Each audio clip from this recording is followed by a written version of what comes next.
ny mofinaina isan'andro atolotry ny mpitandrina rakotina valina maoly.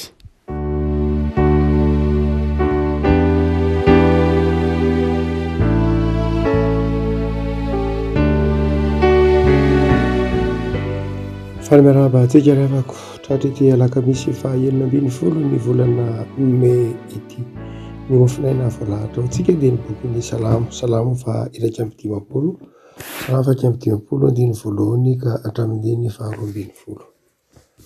salamo 1:20 andiny voalohany ka hatramin'ny 12 vakina amin'ny anaran'i Jesosy. Mamondrafo amiko Andriamanitro araka ny fahasoavanao, araka ny haben'ny fiantranao vonoiny fahadisoako. Sasao madio aho mba mafakely kaldiva aho mba mafampahotana, fa tsaroko ny fahadisoako fa reo atrehako mandrakariva ny fahotako. Taminao dia taminao ihany nanontako ary izay ratsy eo masonao nefa nataoko. Mba ho marina ianao raha miteny ary tsy hanatsiny ianao raha mitsara. Indro tamin'ny heloka no terahanay ary tamin'ny fahotana no nitorotoronina ny reniko. Indro fahamarinanao ambony sitrakao ary fahendrenao amin'ny miafina no ampahafantarinao. Dioriso afampahotana dia adio. Sasao aho dia ho fotsy mangatsakatsaka. Ampaneneso ny fifaliana sy firavoravoana. Hifalian'ny taolana izay voavakivakinao. Afeno ny tavanao ny fahotako ary vonoa ny heliko rehetra. Ambony fo madio ao Andriamanitro ary avaoziorina marina ny fanahiko atao anatiko. Aza manaray ala eo anatrehanao ary aza manaisotra ny fanahinao masinaniko. Ampidio amiko ny fifaliana amin'ny famonjenao ary toany fanahy mazoto aho. Amen. Evana tantara tsy zoviana amintsika ity tantara ina ao anatin'ity salamo 1:20 ity vavaka moa izy ity ny tena marimarina kokoa. Vavaka izay hitantsika eo anatin'ny litorjia ary mandrakariva tononona ao anatin'ny fifonana rehefa ao anatin'ny fotoam-pivavahana isika. Fifonan'ny Davida izy ity. Fifonan'ny Davida mangataka ny famindrampon'Andriamanitra. Mangataka ny famindrampon'Andriamanitra noho ny fahadisoana izay ambarany manao hoe nataony teo anatrehan'Andriamanitra sy nataony teo anatrehan'ny olona. Raha ohatra ka somary mahatsiaro ny bokin'ny Samuela faharoa isika, Samuela faharoa 2:20, rehefa avy niresaka tamin'ny Davida Natana noho ny heloka nataon'i Davida teo imason'Andriamanitra sy ny olona dia nanao ity fibebahana ity i Davida. Raha manao tompomaso kely isika dia Davida mpanjaka. Andray maky izy dia nitazana avy eny amin'ny lapany. Ary avy eny amin'ny lapany izy no nahita vehivavy renim-pianakaviana izay nanaitra azy ary dia lasa tonga tao anatiny ny fitsiriritana ity renim-pianakaviana ity ary nahatonga azy izay nanao heloka teo imason'Andriamanitra sy ny olona ambarany amin'ity salamo fa 1:20 ity. Inona moa ilay ambaran'i Davida eto manao hoe taminao dia taminao ihany nanontako ary tsaroko ny fahadisoako eo anatrehako mandrakariva ny fahotako izay ratsy teo imasonao nefa nataoko. Roa raha kely indrindra no azo lazaina izay fahotana nataon'i Davida amin'ity salamo 1:20 ity. Voalohany dia ny fitsangatsangana. Iny moa zany izay ataontsika hoe mazava ao amin'ny bokin'ny lalàna izay fantan'i Davida tsara, ny fitsangatsangana.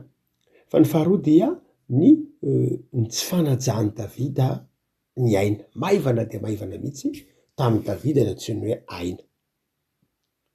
Namporosian'i Davida i Joaba teneny manao hoe vonoy Oria vadin'ny Batseba zany io mba azahoany maka an'i Batseba dia satria tsapany ho hanelingelina azy Oria dia nataon'izay ahafaty azy tamin'ny fomba tsotra dia tsotra mihitsy hoe ataovy any amin'ny vavahady dia ilaozy rehefa eo anoloanan'ny fahavalo dia avela ho vonoy ny fahavalo. Tsy fanajana aina, tsy fanajana ny fananany hafa ary Oria atsika amin'ny Samuela faharoa 2:20 fa 2:20 dia olo-marina, olona izay mitoetra tsara tao anatin'ny fitiavana an'Andriamanitra sy ny fitiavana ny fiarahamonina. nefa dia io asehoan'ny bokin'ny Samuela faharoe fa novonoiny Davida ary dia io toetra zay ataontsika hoe io fahatsapahany Davida ho diso teo anatrehan'ny olona teo anatrehan'ny ori diso teo anatrehan'Andriamanitra io no nahatonga azy ibebaka amin'ity salamo fa iraika amby dimapolo ty. Ray manko tsika efa niresaka teto manao hoe misy karazana fakapanahy zay mety mahazo ny olona anankiray fa tsy mahazo ny olona hafa mihitsy, tsy mitovy akory ny fakapanahy mety mahazo ny olona arakaraka ny toerany avy, tsy mitovy mihitsy ny fakapanahy. Marina fa mipakafanahy io foana, marina fa mipakafanahy misy foana, fakapanahy naroviana de misy foana, fa misy karazana fakapanahy zay tena anjokajin'olona manokana tahaka ny eto zao dia tena fakapanahin'ny Davida mihitsy, fakapanahin'ny olona zay ataontsika hoe ambony, fakapanahin'ny olona zay manana fahefana. Matoa ny tsindrin'ny bokin'ny Samuela manao hoe teo amin'ny lapan'ny Davida ary teny amin'ny toerana avo no nahitany ity vehivavy nahitany any Batseba ity. Zany hoe fakapanahin'ny ataontsika hoe ny olona fakapanahin'ny olona manana zay maizy azy indraindray, tsy hoe ny olona tsy manana zay maizy azy tratran'ny fakapanahy zany, fa misy lafin-javatra indraindray zay tena fakapanahin'ny ataontsika hoe ny olona mety mpitondra, mpanapa-kevitra tahaka ny Davida.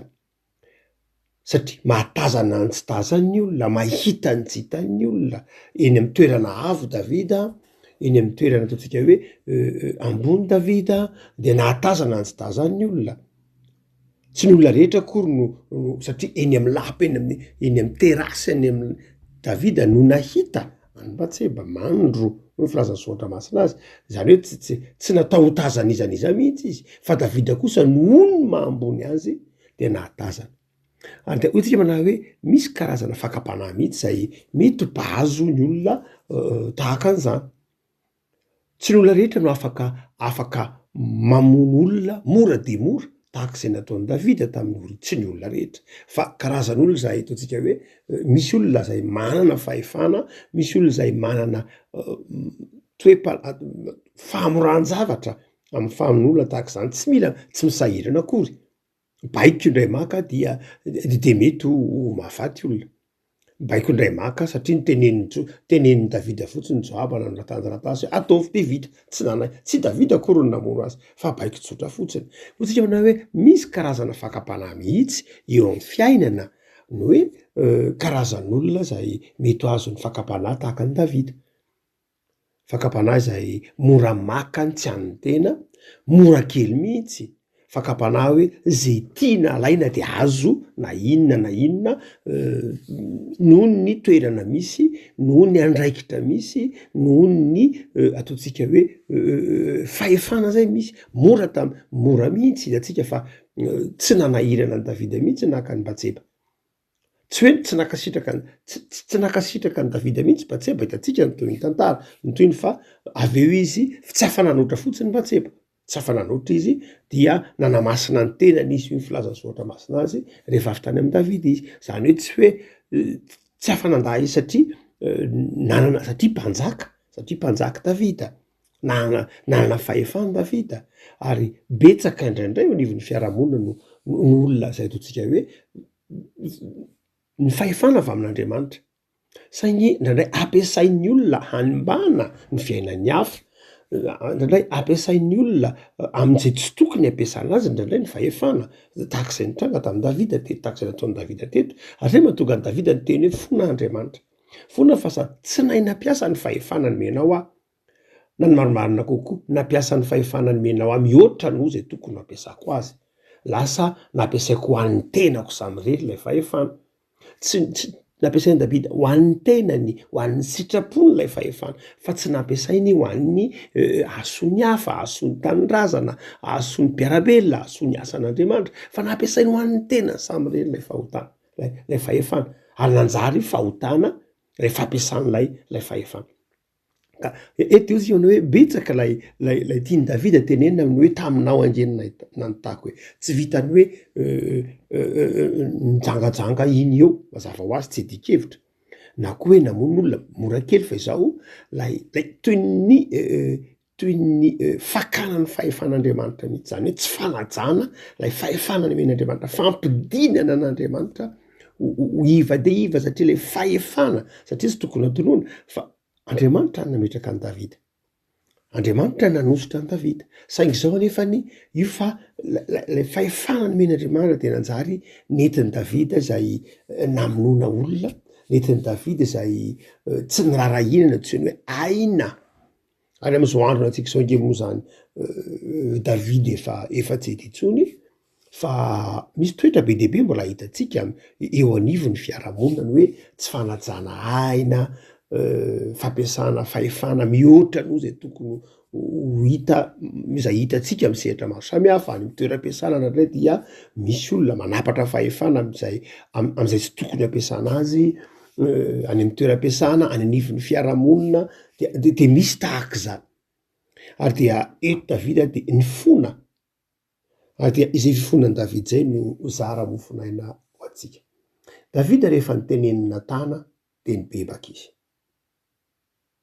tsy hoe nanameloka ny Natana izy akory fihinona koa nahoana no teneninao nahoana no atao fa niaiky Davida ary zay zay ny herin'i Davida, zay ny herin'i Davida teo amin'ny tantara. Ny herin'i Davida tsy hoe tsy diso akory Davida tsy zay, ny herin'i Davida tsy hoe tsy diso akory, tsisy olombelona tsy diso anke mazava ho azy, tsy misy olombelona tsy diso fa izay miarina zay mijoro zay manitsy kosa zay no mendrika indrindra, tsy hoe tsy nanota akory ny zava-dehibe mety manota daholo ny olona rehetra fa izao ny tsy mamerina, ny mijoro, ny mitraka zay ny tena zava-dehibe indrindra ary dia izay no asehony ty Salamo 135 ty hoe Andriamanitra dia mamela heloka, ny aino ny torohevitry nataony Davida ary dia nibebaka izy. Zavatra roa ihany ara no entina mampahery anao amin'ity fibebahany Davida ity. Voalohany dia lay fibebahany Davida de mangataka izy no hoe aza manaisotra ny fanahinao masina amiko, zany hoe aza esoronao aty anatiko ny fanahinao masina.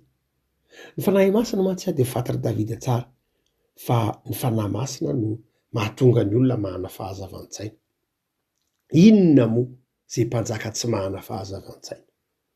De hoy Davida manao hoe raha mbola ataonao mpanjaka ihany kanefa esoronao ny fanahy masina de ino zany mpanjaka tsy mahana fanahy masina zany? Ataony ahoana ny hitondra ny tenany, ataony ahoana ny hitondra amin'ny fiarahamonina? De izy manao hoe aza esoronao amiko ny fanahinao masina. Iavako Andriamanitra tokoa ve moa manaisotra ny fanahy masina? Testamenta taloha moa tsika ny resahana eto fa izao ny zavatra angatahantsika de ny hoe aoka ny fanahinao masina hitoetra ato anatintsika mandrakariva, aoka ny fanahinao masina Andriamanitra hitoetra mandrakariva ato anatintsika. Paoly any de manazava an'io manao hoe eny fanahy masina Andriamanitra nge ao anatin'ny olona fa mety malahelo izy. Paoly manazava an'io amin'ny taratasy ho an'ny Tesaloniana manao hoe aza mampalahelo ny fanahy masin'Andriamanitra zay eo anatinareo.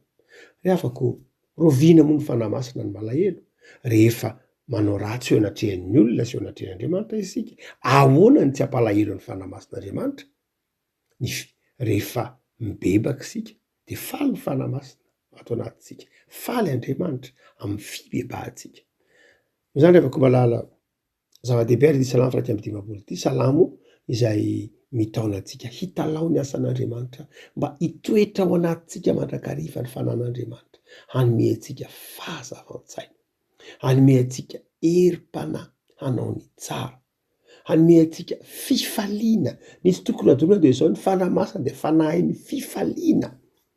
Mandrakariva mantsy adinontsika hitoetra ny fanahy io fa ny fanahy masina de fanahy mitondra fifaliana ao anatin'ny olona, mifanohitra amin'ny ranomaso, mifanohitra amin'ny tebiteby, mifanohitra amin'ny fahoriana, mifanohitra ny fanahy masina dia mitondra fifaliana sy fiadanam-po.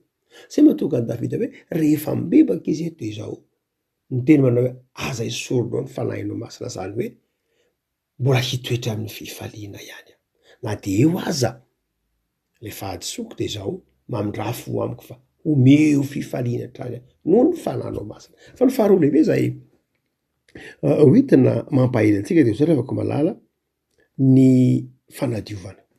Diovy isopa ho afa-pahotana diadio sasao dia fotsy mangatsakatsaka.